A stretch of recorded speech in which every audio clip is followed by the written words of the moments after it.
All right, the story from a good friend in Japan about a black man in Louisiana who's going to continue to serve a life sentence in prison for trying to steal hedge clippers. And that's because the state Supreme Court in that state decided not to even review his sentence. They denied a request. I don't, that's one thing I don't understand.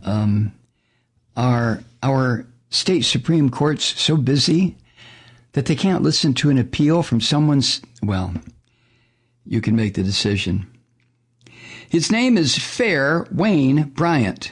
That's his first name, Fair Wayne Bryant. And he was convicted in 1997 of attempted simple burglary. Attempted simple burglary. Now, I don't know what simple burglary is defined, how it's defined in the state of Louisiana, but I'm intrigued by the word attempted. Anyway, the 5 justices on Louisiana Supreme Court who rejected his appeal, and by the way, they were all white Christian males. Those 5 justices did not explain the reasoning for their decision. The decision was first reported by a nonprofit news site in New Orleans. You may want to look this up, called Lens, like a lens that you look through, L-E-N-S. The Supreme Court's lone dissent came from the only black or female member of the court, Chief Justice Burnett Johnson. But she was outvoted, huh? She wrote the sentencing was, quote, a modern manifestation, end quote, of the extreme punishments meted out to newly emancipated black men in the post-Civil War era. Yeah, so the vote was 5-1. 5-1. One black woman voted, well, let's review it. 5 white men said, let's not. The Chief Justice, Burnett Johnson, wrote, quote, the sentence imposed is excessive and disproportionate to the offense the defendant committed, end quote. Now, let's take a look at Fair Wayne Bryant. He's 62 years old. He received the life sentence under Louisiana's habitual offender law, which allows a person's sentence to increase based on their criminal history. Now, before Mr. Bryant's 1997 arrest, he was convicted in 1979 of attempted armed robbery. That was his only conviction that carried with it potential of violence. Attempted armed robbery. And he was sentenced to 10 years hard labor for that crime. His other previous charges were for possession of some stolen things in 1987, attempted check forgery in 1989, and attempted simple burglary in 1992. Possession of stolen things, attempted to forge a check, and attempted a simple burglary. That is Mr. Bryant's criminal history. Now, last year, the governor of Louisiana, John Bel Edwards, signed a reform to the habitual law, which criminal justice advocates described as a baby step forward or an incremental step forward. In Chief Justice Johnson's dissent, she wrote that all of Bryant's crimes were for stealing something. She wrote, quote, "It is cruel and unusual to impose a sentence of life in prison at hard labor for the criminal behavior which is most often caused by poverty or addiction." End quote, the Chief Justice, Louisiana State Supreme Court.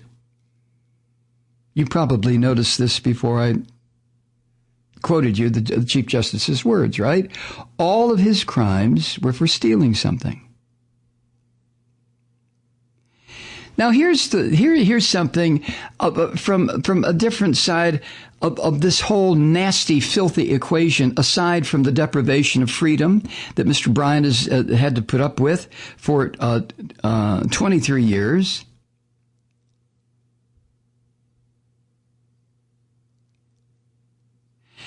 His time in prison so far has cost the state of Louisiana taxpayers more than $500,000. And the Chief Justice wrote, quote, "If he lives another 20 years, Louisiana taxpayers will have paid almost $1 million to punish Mr. Bryant for his failed effort to steal a set of Hedge clippers."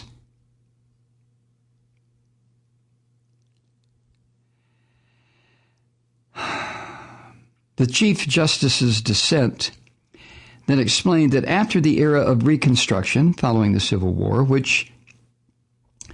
during which Southern states implemented laws which gave newly emancipated African American citizens extreme punishment for petty crimes. In some places, these were known as pig laws. And they were largely, the Chief Justice wrote, quote, "designed to re-enslave African Americans," end quote. And the Chief Justice's dissent ended this way, quote, "And this case demonstrates their modern manifestation, which is harsh, habitual offender laws that permit a life sentence for a black man convicted of property crimes." End quote. I mean, can we pause here for just a second and consider this?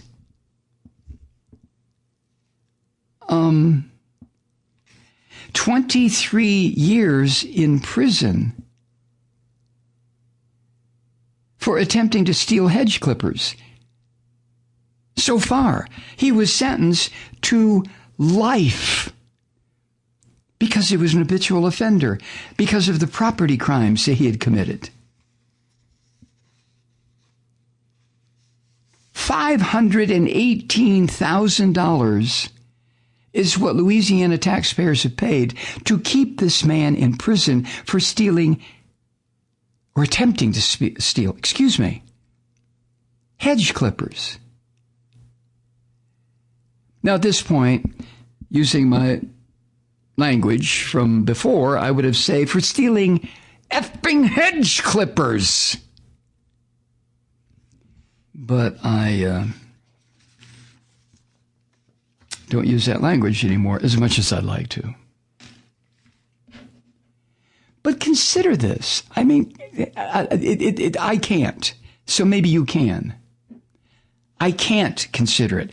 I cannot. If I get around that thought, if I let my consciousness envelop that thought, a man goes to prison so far, 23 years of a life sentence because he attempted to steal hedge clippers. And now the state Supreme Court of Louisiana won't even hear his plea that maybe this is bullshit. Maybe this is just extraordinarily out of order. Life. If I let my consciousness, you see, envelop that whole storyline, I can feel little finger taps of insanity. You know what I mean? You feel that. I don't mean I'm going to go crazy. You're not going to go crazy when you feel, but there's those little finger taps. And what that means, let me clue you in. When you feel those little tap, tap, tap, tap, tap, tap, tap, tap, we think you're going to lose your mind over something. You know you're not, but you think, what if I lost my mind over this? It's because it is so outrageous. It is so beyond the ability of you or me or anyone to comprehend.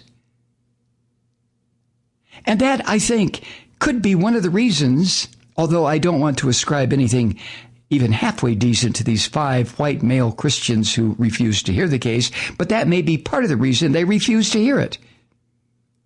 Because they don't want to feel the tap, tap, tap, tap, tap, tap, tap, tap, tap around the edges of their consciousness that would say, this man's in prison for attempting to steal hedge clippers for the rest of his life.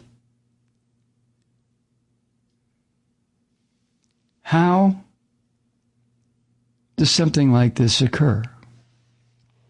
I don't care if it's Louisiana.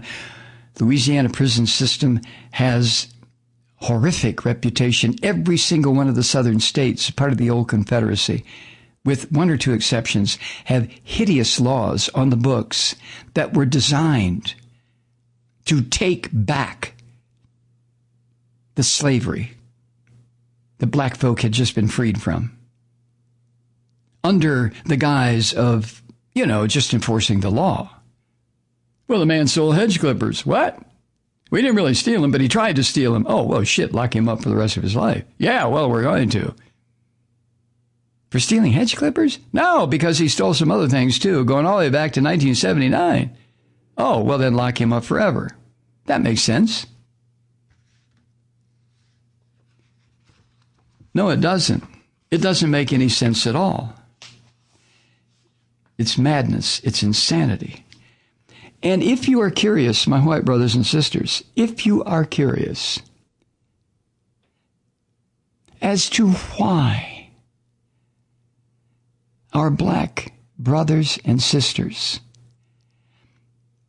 take to the streets in the thousands and hundreds of thousands and millions over the past 60 years, demanding freedom, demanding equal justice under the law, demanding equal opportunity here in the land of the free and the home of the brave. If you wonder, my white brothers and sisters, where that comes from, may I suggest to you that this is one of the places from stories, factual events like this one.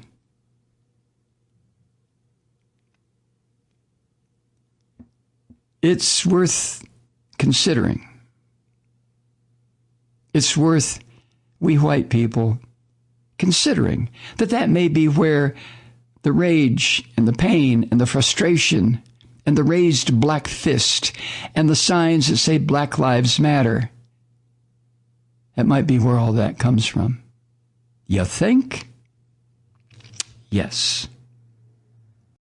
Hi, Truth Seekers. Mike Malloy here. As you know, we've switched formats and are now broadcast exclusively on the Progressive Voices Network. So that means you get fewer program interruptions, no corporate commercials, and lots of profanity. But our format change also means some of our radio listeners no longer hear the program. It's been a while since I mentioned our podcasts, so you may have forgotten that there is a way to listen to this program anytime you need a good dose of screaming. Visit MikeMalloy.com and subscribe to our podcast. You have your choice. You can listen to the ranting with the audio podcast or listen and watch me lose control with a video podcast subscription. As a podcast subscriber, you can download the program to your mobile device and take me with you wherever you go. And if you have a friend who needs a dose of truth-seeking, you can give a gift subscription as well. That's MikeMalloy.com. And never miss a minute of the uncensored fun and frivolity.